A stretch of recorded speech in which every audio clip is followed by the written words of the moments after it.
15 अक्टूबर को विश्व छात्र दिवस मनाया जाता है, जो भारत के पूर्व राष्ट्रपति और महान वैज्ञानिक डॉक्टर एपीजे अब्दुल कलाम का जन्मदिन है। इस दिन को ग्रामीण महिलाओं के अंतर्राष्ट्रीय दिवस और राष्ट्रीय सौंदर्य विशेषज्ञ दिवस के रूप में मनाया जाता है।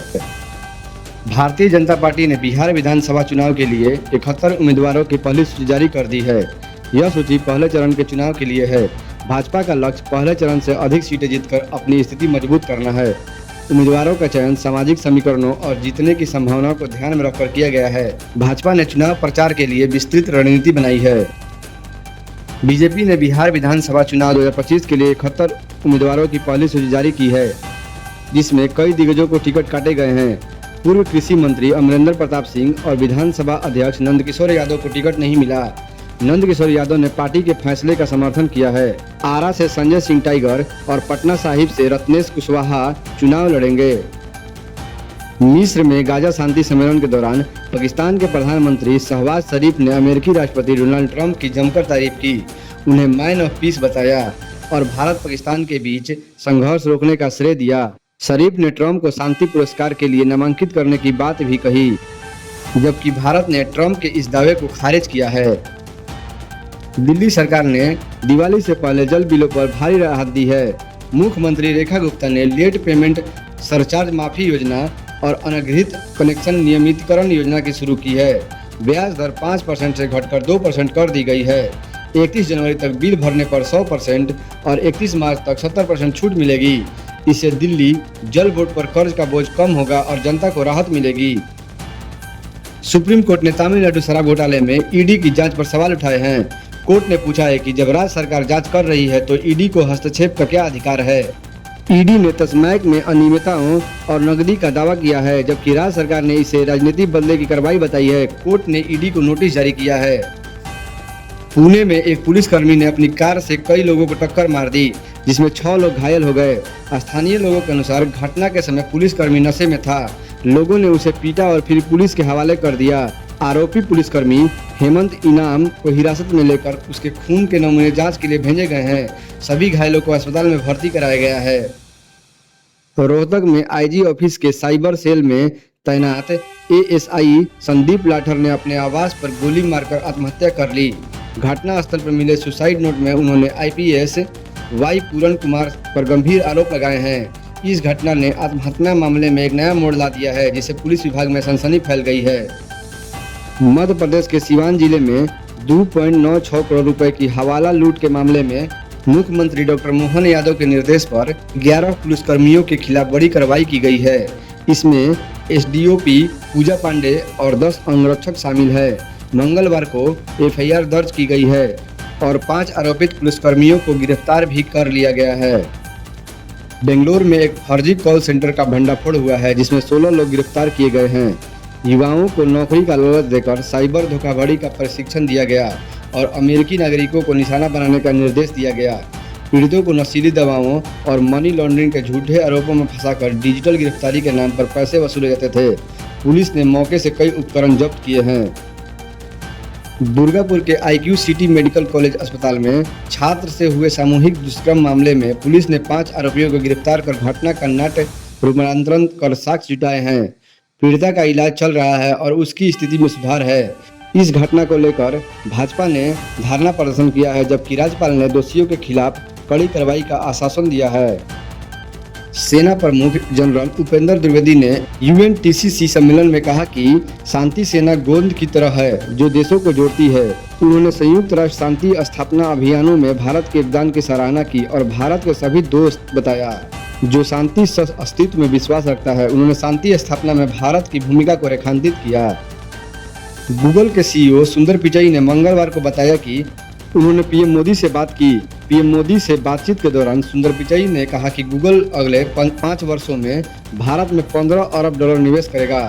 साथ ही उन्होंने विशाखापट्टनम में एक विशाल डाटा सेंटर और एआई केंद्र की स्थापना की घोषणा की है। महाराष्ट्र के गढ़चिरौली में पुलिस को नक्सलवाद के खिलाफ बड़ी सफलता मिली है, जहां खतरनाक नक्सली मलोजुला वेणुगोपाल राव ने 60 अन्य नक्सलियों के साथ पुलिस के सामने हथियार डाल दिए हैं। यह केंद्रीय गृह मंत्री अमित शाह के नेतृत्व में चलाए जा रहे अभियानों का परिणाम है, जिसका उद्देश्य देश से नक्सलवाद को पूरी तरह खत्म करना है। इंदौर में एक 4 मंजिल केमिकल फैक्ट्री में देर रात भीषण आग लग गई, जिससे फैक्ट्री का बड़ा हिस्सा जलकर खाक हो गया। 2:15 में लगी इस आग पर 100 से अधिक पानी के टैंकरों की मदद से कई घंटों की मशक्कत के बाद सुबह तक काबू पाया जा सका। मशहूर गीतकार जावेद अख्तर ने अफगानिस्तान के विदेश मंत्री अमीर खान मुक्तवी के भारत दौरे पर हुए स्वागत की आलोचना की है। उन्होंने तालिबान के प्रतिनिधि को सम्मान देने पर शर्मिंदगी जताई। अख्तर ने दारुल उलूम देवबंद द्वारा मुक्तवी के स्वागत की निंदा की, खासकर लड़कियों की शिक्षा पर तालिबान के प्रतिबंध के मद्देनजर। मुत्तकी का दौरा संयुक्त राष्ट्र सुरक्षा परिषद द्वारा यात्रा प्रतिबंध में छूट के बाद संभव हुआ। भारत ने संयुक्त राष्ट्र महासभा में पाकिस्तान को बाल अधिकारों के उल्लंघन और सीमा पार आतंकवाद के मुद्दे पर घेरा। निशिकांत दुबे ने ऑपरेशन सिंदूर को बच्चे की सुरक्षा के लिए आवश्यक बताया और पाकिस्तान को CAA का उल्लंघन करता बताया। उन्होंने पाकिस्तान पर बच्चों के खिलाफ दुर्व्यवहार और सीमा पार आतंकवाद से ध्यान हटाने का आरोप लगाया। दुबे ने पाकिस्तान को आईना देखने और उपदेश देना बंद करने की सलाह दी। केरल के एर्नाकुलम में एक स्कूल में हिजाब पहनने पर एक मुस्लिम छात्रा को प्रवेश से रोका गया, जिसके बाद यह मुद्दा फिर गर्मा गया। स्कूल प्रशासन ने इसे ड्रेस कोड का उल्लंघन बताया, जबकि छात्रा के माता पिता और social democratic party of India ने इसका विरोध किया। विवाद बढ़ने पर स्कूल ने 2 दिनों की छुट्टी घोषित कर दी और मामला केरल हाईकोर्ट पहुंच गया है। चीन ने एक नया वैश्विक एयर डिफेंस सिस्टम विकसित किया है, जिसे बिग डेटा प्लेटफॉर्म कहा जा रहा है। यह सिस्टम अमेरिकी राष्ट्रपति डोनाल्ड ट्रंप की गोल्डन डोम परियोजनाओं के समान है। रिपोर्ट के अनुसार यह प्रणाली अभी विकास के शुरुआती चरण में है, लेकिन इसमें एक साथ 1000 मिसाइलों पर नजर रखने की क्षमता है। यह चीनी रक्षा प्रणाली में एक महत्वपूर्ण प्रगति है।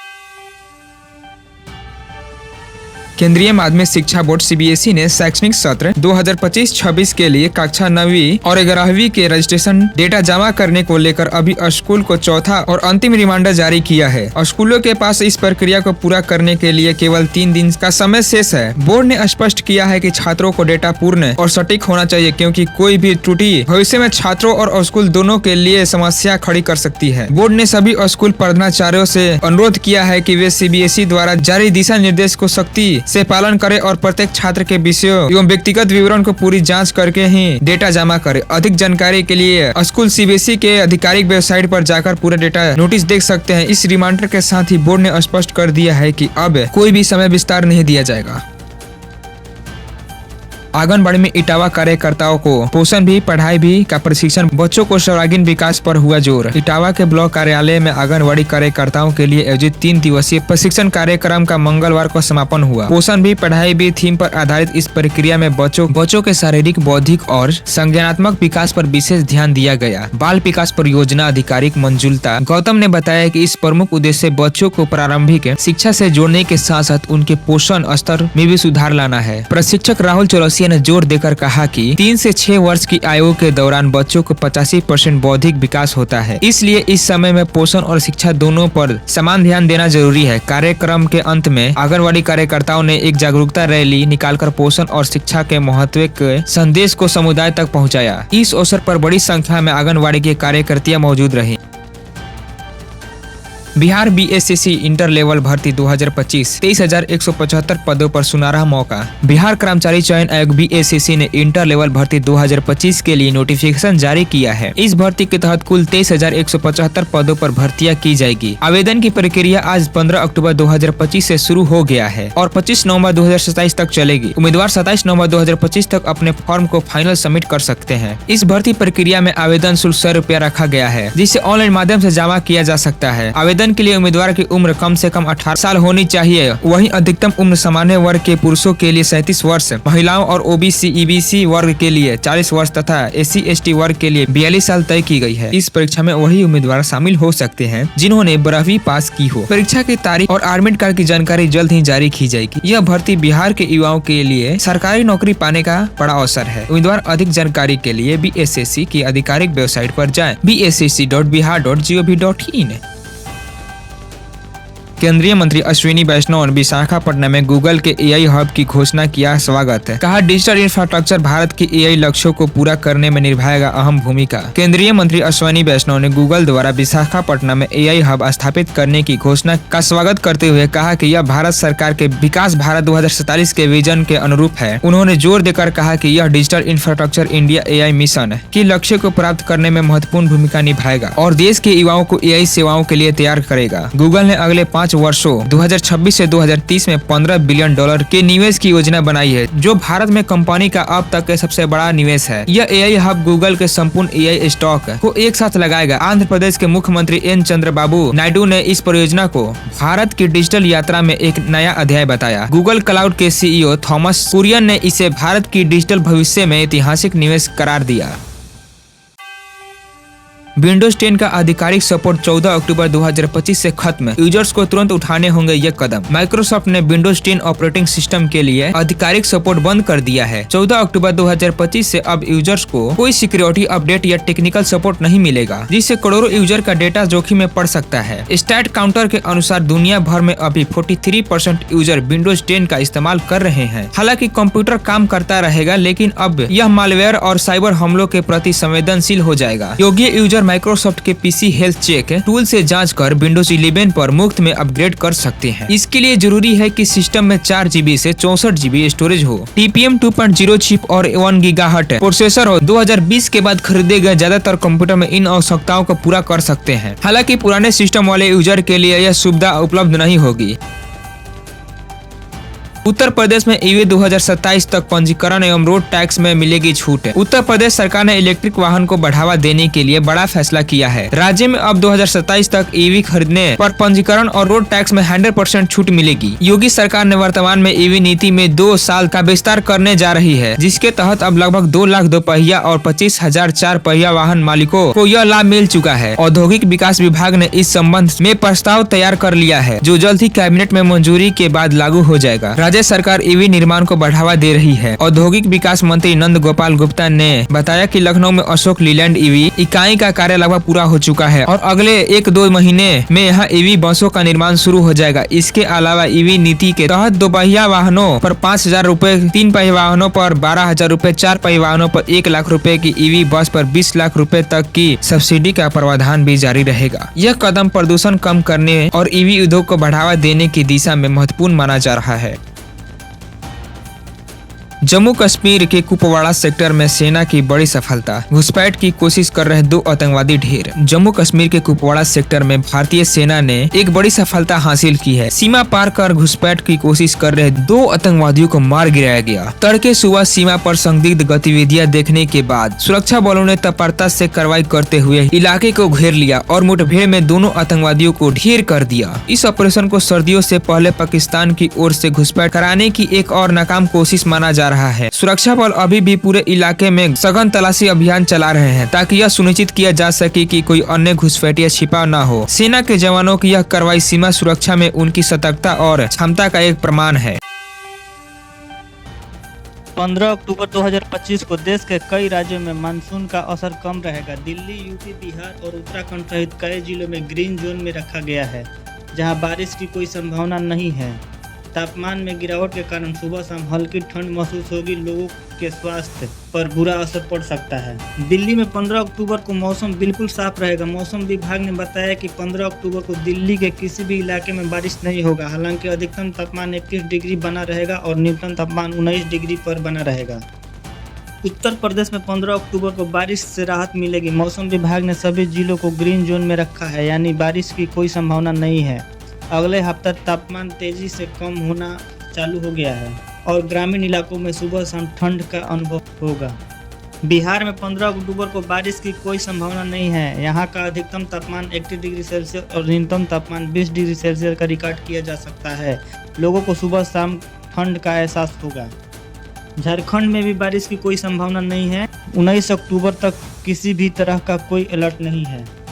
उत्तराखंड में 15 अक्टूबर को बारिश की किसी भी तरह की संभावना नहीं है। आसमान बिल्कुल साफ रहेगा। हालांकि देहरादून का अधिकतम तापमान 26 डिग्री सेल्सियस पर रहेगा, न्यूनतम तापमान 17 डिग्री सेल्सियस पर रहेगा। वर्ष 2025-26 के लिए विभाग की तरफ से दिए जाने वाले आलू के बीज पर 800 रुपये की प्रति क्विंटल की छूट दी जाएगी। वर्तमान समय में विभाग की तरफ से आलू बीज की कीमत 2760 रुपये से 3715 रुपये प्रति क्विंटल तक थी, लेकिन छूट लागू होने के बाद अब किसान 1960 रुपये से 2915 रुपये प्रति क्विंटल की दर से क्वालिटी वाले बीज खरीद सकेंगे। करनाल मंडी में यूपी के किसानों द्वारा गैर कानूनी तरीके से धान लाने पर प्रशासन ने सख्त कार्रवाई शुरू कर दी है। मंडी सचिव ने स्पष्ट किया कि केवल हरियाणा के पंजीकृत किसान ही मंडी में धान बेच सकते हैं। पंजाब के मुख्यमंत्री भगवत सिंह मान ने बाढ़ प्रभावित किसानों को तुरंत मुआवजा देकर एक नई मिसाल कायम की है। 13 अक्टूबर 2025 को चंडीगढ़ में आयोजित एक कार्यक्रम के दौरान उन्हें किसानों को प्रति एकड़ 20,000 रुपये देकर चेक बांटा। वह वादा महज 1 महीने के अंदर पूरा किया गया। देश में लाल मिर्ची की खेती पर संकट के बादल मंडरा रहे थे। आंध्र प्रदेश, तेलंगाना और कर्नाटक जैसे प्रमुख उत्पादन राज्यों में मिर्ची की बुआई 30 से 40% तक घटने का अनुमान है। पिछले साल की कमजोर कीमतों से निराश किसानों ने इस बार मक्का, कपास और तंबाकू जैसे वैकल्पिक फसलों की ओर रुख कर लिया है। खेती का रकबा घटने और नई फसल की आवक में संभावित देरी ने बाजार में सूखी लाल मिर्च की दामों को फिर से चढ़ा दिया है। दिवाली में आयुष्मान खुराना, रश्मिका मंदाना की फिल्म थामा सिनेमाघरों में दस्तक देने वाली है, जिसका बेसब्री से इंतजार किया जा रहा है। इस फिल्म को मैडॉक वाले बना रहे हैं, जो स्त्री 2 और भेड़िया से पहले ही धमाल मचा चुके हैं। इस बीच बीते दिनों फिल्म एक स्पेशल सॉन्ग रिलीज किया गया है, जिसमें मलाइका अरोड़ा ने खूब गर्दा उड़ाया है। जितना धमाकेदार अक्टूबर का महीना रहने वाला है, उसके बाद भी कई बड़ी फिल्में आ रही हैं, जिनका फिलहाल इंतजार भी किया जा रहा है। इसमें से एक रणवीर सिंह की धुरंधर, जिसके लिए मेकर्स दिवाली से पहले ही कुछ बड़ी प्लानिंग कर रहे हैं। पर रणवीर सिंह की राह आसान नहीं होने वाली है। जिसे धुरंधर का कलेक्शन हो रहा है, उस फिल्म ने रिलीज से पहले ही 145 करोड़ छाप लिए। धनतेरस का पर्व शनिवार को मनाया जाएगा। इस दिन ऑटोमोबाइल बाजार टॉप गियर में दौड़ेगा। देसी, विदेशी और महंगी कारों की बहुत अच्छी बुकिंग हो रही है। 4 पहिए वाहन शोरूम में 300 से ज़्यादा कारों की बुकिंग हो चुकी है, जबकि 2 पहिए वाहन की शोरूम में 800 से 900 वाहनों की डिलीवरी का अनुमान है। हालांकि इस बार इलेक्ट्रिक बाइक ईवी का भी बिक्री औसत दिख सकता है। लैंड रोवर ने अपनी मशहूर एसयूवी डिफेंडर 110 ट्रॉफी एडिशन की कीमत का ऐलान कर दिया है। यह गाड़ी लैंड रोवर के ऐतिहासिक कैमल ट्रॉफी वाहनों को समर्पित है और इसमें दमदार ऑफ रोड एक्सेसरीज और विजुअल अपडेट दिए गए हैं। इसकी एक्स शोरूम प्राइस 1,30,00,000 रुपये है। बैंक ऑफ महाराष्ट्र ने कारोबारी साल 2025-26 की दूसरी तिमाही Q2 के नतीजे जारी किए हैं। इस तिमाही में बैंक का नेट मुनाफा सालाना आधार पर बढ़कर 1633 करोड़ रहा, जो बीते साल इसकी अवधि 1317 करोड़ था। मंगलवार को शेयर बाजार में अचानक से बिकौली हावी हो गई। सेंसेक्स और निफ्टी तेजी से साथ खुले। हरे रंग के साथ सेंसेक्स खुला तो लेकिन अपनी तेजी को बरकरार नहीं रख पाया। एक वक्त ऐसा भी आया कि सेंसेक्स में 400 अंक की गिरावट देखने को मिला। सेंसेक्स जो 189 अंक की बढ़त के साथ खुला था, वो 292 अंक की गिरावट के साथ 82,035 पर पहुंच गया है।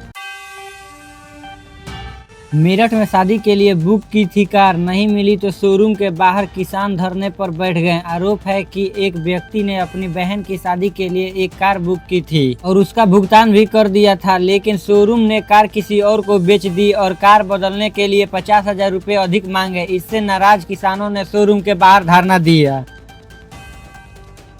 मिशन शक्ति के तहत कनिष्का राजपूत को 1 दिन के लिए जिला अधिकारी नियुक्त किया गया है। मैनपुरी जिला अधिकारी अंजनी कुमार सिंह ने बताया, कनिष्का राजपूत ने 2025 में CBSE की 12वीं कक्षा की परीक्षा में जिले से सर्वाधिक नंबर प्राप्त किए। इन्हें 1 दिन के लिए जिला अधिकारी बनाया गया है ताकि ये जनपद के लोगों की समस्याओं से अवगत हो सके। इन्हें जनपद में अधिकारियों के काम और समस्याओं के बारे में भी जानने को मिलेगा। अम्बेडकर नगर वर्दी में शराब पीने से पुलिसकर्मियों पर कोई कार्रवाई नहीं होनी चाहिए। यूपी प्रवासी मुख्यमंत्री ने यूपी को शराबी प्रदेश बना दिया है। गांव गांव, मोहल्ले मोहल्ले, कॉलोनी कॉलोनी देसी और अंग्रेजी शराब की मॉडर्न हजारों दुकान खुलवा दी है। भारत ही नहीं, अमेरिका को पीछे छोड़ दिया है। गोमती नगर जैसे रिहायशी इलाके में 1 किलोमीटर में 4 बड़ी बड़ी शराब की दुकान खुलवा दी। यूपी में सब्जी लेने दूर जाना होगा, शराब बगल में ही मिल जाएगी। 9 वर्षों में यूपी को पहाड़ की तरह शराबी बना दिए हैं योगी जी ने।